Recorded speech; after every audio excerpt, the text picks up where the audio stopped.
All right, as we continue our investing in estate planning, we're going to look at the formation of a company called Clem Corp. So Mr. Clem wants to start a business, and he's looked at his three options of forming as a sole proprietor, finding a partner, or forming as a corporation.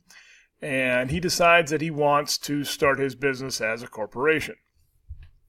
Here is where we go back to our banking and budget unit. We talk about the need or the reason for an investment bank. These would be the companies that would help Mr. Clem set up the starting up of his business. They would be the people who would help print up the piece of papers, for lack of a better term, or the shares of stock, the shares of ownership that he is trying to go sell to the general public.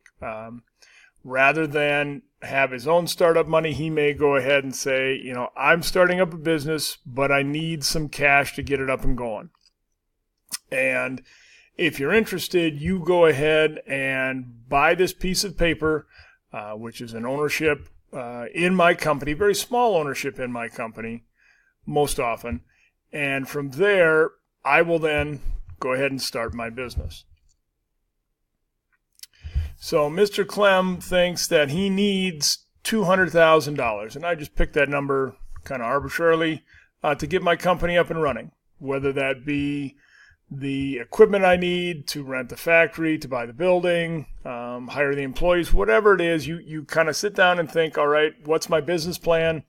How much money do I need to get my company up and running? And then from there, I work with the investment bank and decide, well, what price should I charge for these shares of stock? Should I sell, 200,000 shares of stock at $1 a piece? Should I sell one share at $200,000 a piece? Or is it somewhere in between? So Mr. Clem picked the number of $25 per share. Usually those shares are sold in chunks of 100, so I'm looking at people who have $2,500 they're willing to invest at a minimum, maybe more. If you want to buy more than 100 shares of stock in my company, you could. But I take the $200,000 that I think I need, divide it by the $25 per share, and I'm going to go create 8,000 pieces of paper, but I'm putting them in 100 share chunks, and I'm going to go out and try and sell those. I'm going to ask the investment bank to help me sell those. Go find people who are interested in my company, interested in what I'm going to do, whatever that is. Mow lawns, start up a welding business, start up a consulting business, start up a financial planning business. Assuming those shares of stock are able to be sold, I then take this amount of money, this $200,000, and I go ahead and purchase the things I need to get my business up and running. Again, office space, equipment, machinery, whatever it is I think I need to get up and get running. Maybe some of that money is operating expenses for the first 6 months, because it may take a little bit of time to train the people I want to run this business. I may not turn around and actually have clients ready to start paying me for the financial advice that I'm going to provide. So I may need some cash to run my company for a while before I start making revenue.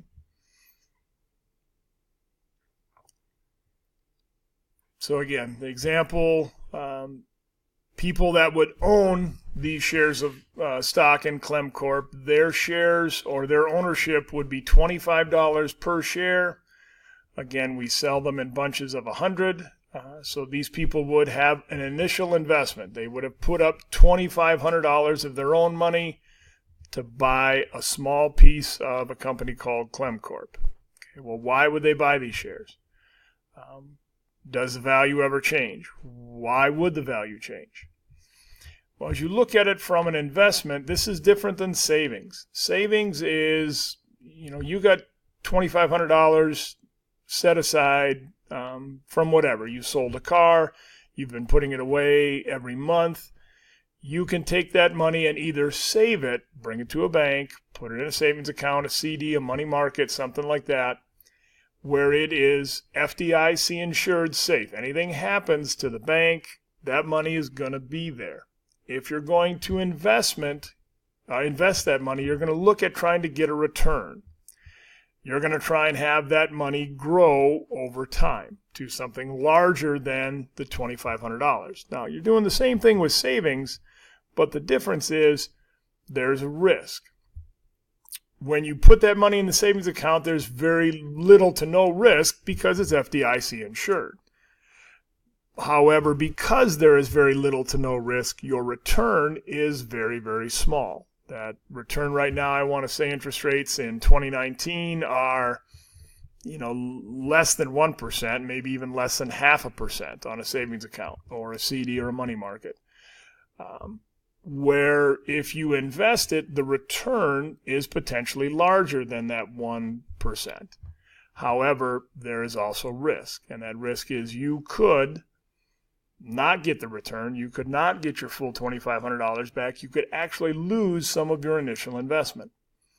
We talked about Excelsior Henderson as a company who started up trying to make motorcycles, and that company filed bankruptcy. We talked recently, 2019 again, as Shopko, a local business in town, is filing bankruptcy. They're not going to be open any longer. So if you had bought shares of stock in Shopko, those shares may not be worth what you paid for them.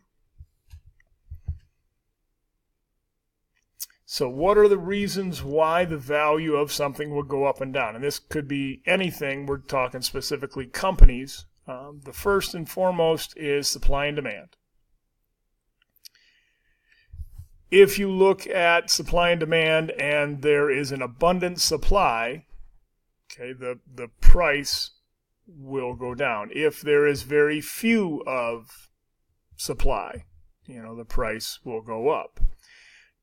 We have several, farmers out in our area here. If all of a sudden spring comes and it's like, we're having tons of snow right now.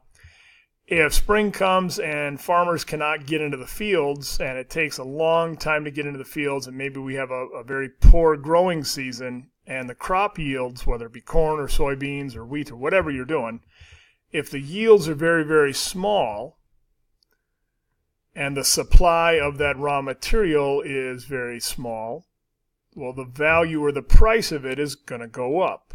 Okay, scarcity is going to push the price up. If we have a perfect growing season and all of a sudden it's a bumper crop and there's just, yields on acreage is just outstanding, if you have tons of supply of, again, corn or wheat or soybeans or whatever it is, the price is then going to go down. So one of the biggest drivers of price of virtually anything is supply and demand.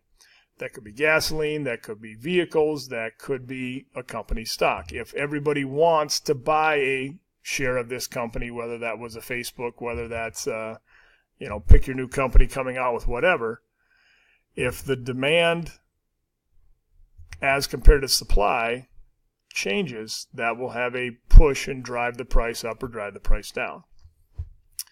Information about that company will drive the price, push the price one way or the other. You take a look at a Shopko, all of a sudden they're starting to look at filing bankruptcy. Well, the price of that stock is going to go down.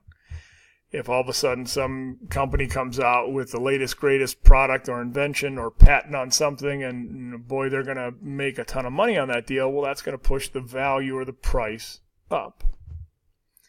Third reason why price of anything is going to go up or down, I'm mostly looking at companies, is going to be the performance.